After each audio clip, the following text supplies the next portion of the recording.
በአደባባይ ወጣ። ሰላም ያረገዘችው ልጅ የአቶ ደረጀ መሆኑንና እንዲሁም ዳጣ የሱ ልጅ መሆኑን አቢገር አረጋገጠች። አቢገር ሁሉንም ሰብስባ በሉ ዛሬ እዚህ ቤት ያለውን ድብቅ እያንዳንዱ ነገር ትናገራላችሁ ብላ ሁሉንም አፋጠጠቻቸው። ወይዘሮ ማርታ አንቺ ልጅ እረ ተረጋጊ፣ ዘንድሮማ ልታሳብጅኝ ነው። ምንድን ነው እንደዚህ መክለፍለፍ? አንቺ እኮ ገና ልጅ ነሽ፣ ተምረሽ እንኳ ተመርቀሽ ገና ስራ ላይሽም እና በዚህ ልክ ለምንድን ነው የሰው ማንነትና የሰውን ነገር ማጣራት የፈለግሽው? እረ ተይ አቢገር ተይ እያለች ማርታ ብትቆጣትም እንኳ አይ እማዬ ሁሌ እኔን ውሸታም፣ እኔን ተንኮለኛ እንዲሁም ደግሞ እኔን አረመኔ እያደረግሽ አይደል? በይ ዛሬ የባልሽን ቅሌት መስማት አለብሽ ብላ አለቻት። ምን አንቺ እንዴት እንደዚህ አይነት ነገር ትናገሪያለሽ? ይሄ እኮ አባትሽ ነው። አይ እማዬ ከዚህ በኋላ ደረጀ አባቴ ሊሆን አይችልም በፍጹም፣ ካንቺ ውጭ እኔ ሌላ ማንም የለኝም ብላ አለች።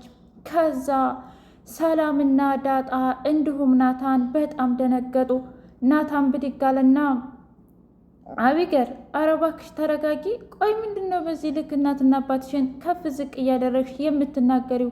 ይህ አግባብ ነው ብለሽ ታስቢያለሽ እንዴ ብሎ ሲላት፣ አይ አንተም ቢሆን ስነ ስርዓትህን ብትይዝ ይሻልሃል። እሺ አንተም ቢሆን እኔ ላይ ስትጫወት አልነበር እንዴ? ዳጣን አፍቅረህ ዳጣን ወደህ ዳጣ እንድትቀናለህ እኔን ስትጠቀምብኝ አልነበር? እያንዳንዳችሁ በጣም ውሸታምና እንዲሁም ደግሞ ቀጣፊ ናችሁ። ስለዚህ ይህንን እውነታ ዛሬ አወጣዋለሁኝ ብላ ደሬ ከውጭ ሲመጣ ምንድን ነው ቤተሰብ ደግሞ ዛሬ ሁላችሁም ተሰብስባችኋል እሳ ብሎ ሲል፣ አባዬ በል እስኪና የትናንትናው ማታ ደስታ ምን እንደሆነ ልትነግረን ትችላለህ? ማለት አልገባኝም እንዴ? ቆይ አንዳንድ ቀን ፈታ ማለት አንችልም እንዴ? አቢገር ደግሞ አይ በፍጹም በፍጹም፣ ስለዚህ ሌላ ድብቅ ነገር እንዳለህ በደንብ አድርጌ ነው የማቀው። እናም በላሁን ንገራቸው ብላ አለችው። ከዛ ደረጀ ተረጋጊ፣ እኔ ቢያንስ አባትሽ ነኝ። አይ ከዚህ በኋላ እኔ እንዳንተ አይነት አባት የለኝም ብላ ሁሉንም ነገር ዘረገፈችው። እማዬ አንቺ ጉዲሽን አታውቂም እና ዳጣ የእሱ ልጅ ናት። ምን እሱ ብቻ ይገርምሻል እንዴ? ሰላም ያረገዘችውም ልጅ ያቶ ደረጀ ነው ብላ ስትናገር ደረጀ እጅጉን ደነገጠ። አይኑን አፍጦ ቀረ። ምን ቆይ እኔ በዚህ ልክ ይህ ሁሉ ሲካሄድ እኔ የት ነበርኩኝ? አየሽ እማዬ አንቺ ሁሉን ስለምታምኝና ሚስኪን ስለሆንሽ ነው እንጂ እኔ ካንዴ ሁለቴ ነግሬሽ ነበረ። ምናልባት ያኔም እኮ የዲኤንኤውን ውጤት ሳስመረምር ምናልባት አባቴ ቀይሮት ሊሆን ይችላል፣ ወይም ደግሞ ዳጣ። አረ ምን ልበልሽ፣ ብቻ ሚስጥር በሚስጥር ሆነሻል። ስለዚህ ውሳኔሽን አንቺ ወስኝ። ግን ትሰምኛለሽ ዳጣ፣ አንቺ ዳጣም ሆንሽ ሰላምም በፍጹም ይሄ የኔ ወንድምና እህት ሊሆን አይችልም። እንዲሁም ደግሞ የውሃ ከዛ ውሃ ብድግ አለችና እንዴ ራስሽን ወክለሽ ተናገሪ፣ ለእኔ ግን ወንድምና እህቶች ናቸው በቃ ብላ ስትል፣ አርፋችሁ ተቀመጡ እናንተ ልጆች ብላ ማርቴ በጣም ደንግጣ ወደ ክፍሏ ሄደች። ሰላም ሰላም የተከበራችሁ የህያ ቤት ቤተሰቦች እንዴት ናችሁልኝ? ሁሉ ሰላም፣ ሁሉ መልካም። እግዚአብሔር የተመሰገነ ይሁን። ሰላም ነኝ፣ ደህና ነኝ። ለዚህ ቻናል አዲስ የሆናችሁ ሰብስክራይብ እያደረጋችሁ ቤተሰብ የሆኑ ነበር ቤተሰቦች ደግሞ ስለምትከታተሉኝ እጅጉን አድርጌ አመሰግናለሁ። እጅግ አጓጊውና አስተማሪው ዳጣ ድራማ እንደቀጠለ ይገኛል። ደሬ በልና እስኪ አቢገርን ብዙም አላምናትም፣ ምናልባት ተናዳና እንዲሁም ደግሞ በሆነ ነገር አስቀይመልሃት ሊሆን ስለሚችል ና እንሂድና እናውራ ብላ ወደ ክፍሏ ችን እንሂድ ብላ ከዛ ተያይዘው ክፍል ውስጥ ገቡ። በልደሬ እያንዳንዱ ነገር ልትነግረኝ ትችላለህ? ቆይ እኔ ምን በድዬህ ነው እንደዚህ ልታረግብኝ የቻልከው? ሲቀጥልስ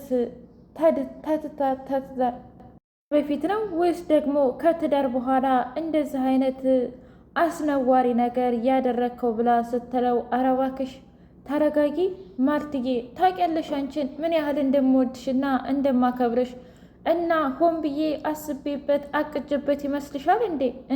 እኔ ምን አውቃለሁ ታዲያ? አንተ ንገረኝ እንጂ እኔ እንዴት አድርጌ ልናገር? በዛ ላይ ይሄን ያህል አመት ሙሉ ለምን ደበከኝ? እኔ አላቅም። እባክሽ የሰላምን ምን እንደተፈጠረ ራሱ ምንም የማስታውሰው ነገር የለኝም እና የሰላም ነገር አሁንም ለእኔ አዲሴ ነው። ስለዚህ እሷን መጠየቅ ትችያለሽ። እኔ ሰላምን በፍጹም አልነካዋትም። ነገር ግን የዳጣ ጉዳይ እውነት ነው፣ አልገባኝም። ከረጅም ዓመታት በፊት ነው የተፈጠረው። በድንገት ተፈጠረ። ሁሉም ነገር በድንገት ሆነ። እባክሽ ስለዚህ እሷን በቅርቡ መታ ልጅህ ነች ስትለኝ እኔ ደግሞ የስንት ዓመቱን ጸጸቴን ለማራገፍ ብዬ ልጄን አምኜ ተቀበልኩ። ለብዙ ጊዜ እሱም ምርመራ አላደረግኩም ነበር። አሁን ግን የመጨረሻ ስለሆነ ማድረግ ነበረብኝ። እናማ ውጤቱን አገኘሁታ። እባክሽ ልትረጅኝ ይገባል ማርትዬ፣ እኔ ካንቺ ተነጥዬ መኖር አልችልም ብሎ ሲላት፣ አረ እባክህ እንደዛ ከሆነ ጥሩ፣ ለማንኛውም ነገ የፍቹን ወረቀት አስገባለሁ ብላ አለችው። ደሬ ደነገጠ። ለምን እንደዚህ ታደርጊያለሽ? ምን ነው? ለካ ባለፈው ይሄ ነገር እንደሚመጣ አስበህና አቅደህበት ነበር አይደል? ምኑ እንዴ? ከትዳር ውጭ አንድ ሰው ቢማግጥብሽ ምን ታደርጊያለሽ አልከኝ አይደል? ያኔ ፍቺ ብዬህ ነበረ። አንተም ራሱ ፍቺ ብለኸኝ ነበር። እሱን ነገር ተግባራዊ እናደርገዋለን ብላ አለች። ዳጣን እኔ ምልሽ አቢገር ያደረገችው ነገር ግን እውነት ነው ማለቴ እውነቷን ነው? አዎ ናታን፣ ምን ነው ደነገጥክ? ቆይ እንዴት እንደዚህ አይነት ነገር ተኔ ትደብቅኛለሽ እንዴ? ምን ማለት ነው ናታን? አንደኛ ነገር አባዬ ማንም እንዳይሰማ ብሎ ነበር። ሁለተኛ ነገር ደግሞ እንዴት ብዬ ነው እኔ ሳላጣራ እንዲህ ነው ብዬ ልነግርህ የምችለው? ደግሞ ይሄ ነገርኩህ አልነገርኩህ ለአንተ ምን ሊጠቅምህ ይችላል? እኔ አሁን ለራሴ ጭንቅላቴ በጣም ስለተበረዘ የምፈልገው አርፎ ማረፍ ብቻ ነው። እባክህ ናታን ተወኝ ብላ ስትለው፣ አይ አንቺማ በጣም ውሸታም እንዲሁም አጭበርባሪ ነሽ ብሎ አላት። አይ በቃ እንግዲህ አፍህን ዝጋሽ። ስለ እኔ ስላደግኩበትም ሆነ ስላስተዳደግም ስለ እኔ ስላለፈው ታሪኬ ምንም ነገር አታውቅም። አየህ፣ ስለዚህ ሳታውቅ ሰው ላይ መፍረዱ ትንሽ ዋጋ ያስከፍልሃል እና ተወኝ ብላ አለችው። ከዛ ኧረ እባክሽ እንደዛ ነው አይደል? እሱማ በፍጹም አልተውሽም። እና ምን ልታደርገኝ ነው? ትናገሪያታለሽ እያንዳንዱ ነገር። በዛ ላይ ደግሞ የትየንና የጋሽን ትዳር አፍርሰሽ እንዲሁ እንደዋዛ የምለቅሽ ይመስልሻል እንዴ? በዛ ላይ አቢገር ልክ ነበረች። አይ እንግዲህ አቢገር አትበልሽ፣ ምክንያቱም የማንንም ቁስል ማንም ስለማያክም አርፈ ብትቀመጥ ይሻልሃል። በኋላ የሚጸጽትህን ነገር ባታደርግ ይሻልሃል። አይ ካልክ ደግሞ ሂድ እዛው ሚስትህ አቢገር ጋር እሺ፣ ምንም አይመለከተኝም ብላ ላጥ ብላ ነቃው ሄደች። ከዛ ሰላምዬ አጠፋህ ብላ ስትለው፣ እንዴ ምን አደረግኩ ሰላምዬ? አይ በፍጹም በአሁኑ ሰዓት ዳጣ ምን እንደሚያስፈልጋት ታውቃለህ? ሰው ያስፈልጋታል። የእውነት እሷ ደስ የሚላት ይመስልሃል? አንተ እንዴት ነው ዳጣን እንደማታውቃት የምትሆነው? በዛ ላይ ገና ለገና አቢገር ብቻ ስላወራች ያለፈው ታሪኳ ምንድናት? እሷ ምና ነው ብለህ ጠይቀሃል እንዴ? በዛ ላይ ደግሞ እስኪ ንገረኝ፣ አሁን የዳጣ ጥፋት ምኑ ላይ ነው? እሷ እኮ ናት የተወለደችው፣ እሷ ናት ልጅ እንጂ እናትና አባት በሰራው ነገር እሷ ልትወቅሳት ነው ወይስ ደግሞ ሚስጥርን ካልነገረች ልትል ነው? አይ ሰላምዬ፣ በዛ ልክ እንኳ አልገመትኩትም። አየህ መገመት ነበረብህ ናታ።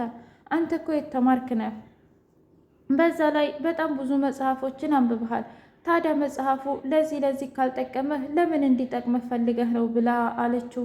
እሺ በቃ እንዳልሽኝ አደርጋለሁ። ያው አሁን ከተቀበለች ነው። ከዚህ በኋላ እንኳ ዳጣ ማንንም የምትቀበል አይመስለኝም፣ ምክንያቱም በጣም ውስጧ ተነክቷል ብላ አለችው። ዳጣ ክፍሏ ሂዳ ተኝታ ማልቀስ ሆነ ስራ። አምላኪ ሆይ ቆይ ምንድነው የተፈጠረው ነገር? ምንድነው ያደረገው አባዬ? ምንድነው ያደረገችውስ አቢገር? ምነው ሁሉም ነገር በቀረብኝ? እኔ እኮ እንዲሁ ሳያቸው ቤተሰብነታቸው ብቻ በቂ ነበር እያለች አለቀሰች። ከዛን ውሃ መታ ስታባብላት፣ እባክሽ ውሃ የውጭ እንዴ አንቺ እኮ እህቴ ነሽ እና ደግሞ አቢገር ራሱ ስታለቀስ እሷንም አባብላታለሁ ብላ ስትል እቅፍ አደረገችና አይ ውሃዬ ሁሉም እንዳንቺ ቢሆን በጣም ደስ ይለኝ ነበረ እና የዋህ ሚስኪን ልክ እንደ ውሃ ንጹህ ቢሆኑ እያለች ማልቀሷን ቀጠለች። ደረጀ ማርታ የፍች ጥያቄ ስለጠየቀችው መጠጥ ቤት ሂዶ እሱን ለመርሳት ሲጠጣ ውሎ አምሽቶ ማታ መጣ። ከዛን እባክሽ አስቤበት አይደለም እያለ ቢለምናትም እንኳ ማርታ ግን ሁሉንም ሰው አኩርፋለች እና ዳጣ ልታናግራት እንኳ ብትፈልግ አይ ዳጣዬ እውነት ለመናገር ግን አሁንም ሆነ ወደፊትም የማይሽ እንደ ልጆቼ ነው። ምክንያቱም አንቺ ጥፋት የለብሽም። አንቺ እኮ ገና ልጅ ነበርሽ፣ ገና ሕፃን ነበርሽ። ነገር ግን አንድ የተቀየምኩሽ ነገር ለምንድን ነው እንደመጣሽ ያኔ አባዬ ብለሽ ስትጠሪ ስመጣ ወሬውን ቀየራችሁት። ሀቁን ነግረሽኝ በነበር ምናልባትም እንደዚህ ሊሆን አይችልም ነበር። እንዴት ነው ዛሬ መጥቼ ዛሬውኑ ልጅሽ ነኝ ወይም ደግሞ የባልሽ ልጅ ነኝ ብዬ ልናገር የምችለው? አንቺስ በእኔ ቦታ ሆኝ እንጂ ትዬ እውነት ለመናገር ይሄ የሚያስደስተኝ ይመስልሻል? እኔ እኮ ሁሉንም ልተወውና ወደ እነ ምሳሌ ልመለስ ብዬው ነበር አባዬ። ግን አይ ከጸጸት የምድነው በቃ ዲኤንኤው አንድ ጊዜ ሲመረመር ብቻ ነው ብሎ ስላለኝ ነው እንጂ እና እባክሽ በእኔ ምክንያት አትለያዩ። እኔ እኮ ምንም ነገር አልጠይቅም። በቃ ደረጀ ከተባልኩኝ በቂ ነው። አባት እንዳለኝ ካወቅኩኝ በቂ ነው ብላ አለቻት። ለመሆኑ ግን እናትሽን ታውቂያታለሽ? ማለቴ እናቲቱን መተዋወቅ ፈለግኩ ማገኘት ፈለግኩ ስትል ደነገጠች ዳጣ። ምን ነው አታውቂያትም እንዴ? አዎ እውነት ለመናገር እኔ እኮ ጎዳና ተጥዬ ያደጉ የጎዳና ሰዎች ነው ያሳደጉኝ። ከዛ ማርትዬ እጅግ ልቧ ተሰበረና አለቀሰች። በይኔ እስኪ ታሪኩን ሙሉውን ንገሪኝ ስትላት እያንዳንዱ ያሳለፈችውን ነገር ስትነግራት ወይኔ ጉዴ አሁን ባንቺ ቦታ ውሃ ወይም ደግሞ አቢገር ቢሆኑ ምን ይውጠኝ ነበረ? እናትዬ እውነት ለመናገር እናቴን አላቃትም። ባቃትማ ደስ ይለኝ ነበር። ምናልባት ባቃት እኮ እናንተንም ህይወት አልበጠብጥም ነበር። አቢገርም ደግሞ እንደዚህ ከፍ ዝቅ አታደርገኝም ነበር። እዚህ ቤት አመንሽም አላመንሽም ከሰላምና ከውሃ ውጭ ለእኔ ማንም ሰው የለም። ምክንያቱም ናታንሳ አይ እሱማ ገና ለገና ይሄ ነገር ስለተፈጠረ እኔን እንደ ውሸታምና እንደ ቀጣፊ ነው ያየኝ። አይ አይዞሽ የኔ ልጅ ሁሉም በቅርቡ ይስተካከላል። እትዬ የእውነት እንደ ልጅ የምታይኝ ከሆነና ባልሽን የምታምኙ ከሆነ ይቅርታ አድርጊለት። እኔ ምንም ነገር አልፈልግም። እናቴን ካገኘሁኝ እሄዳለሁ ብላ አለች። አሁን ዳጣዬ ወደ ሞገስ ጋር ደውላ እናቴን ማግኘት አለብኝ፣ ካልሆነ ግን ቤተሰቡ ይበጠበጥብኛል ብላ በሀሳብ እና በጸጸት ልታልቅ ነው ዳጣዬ።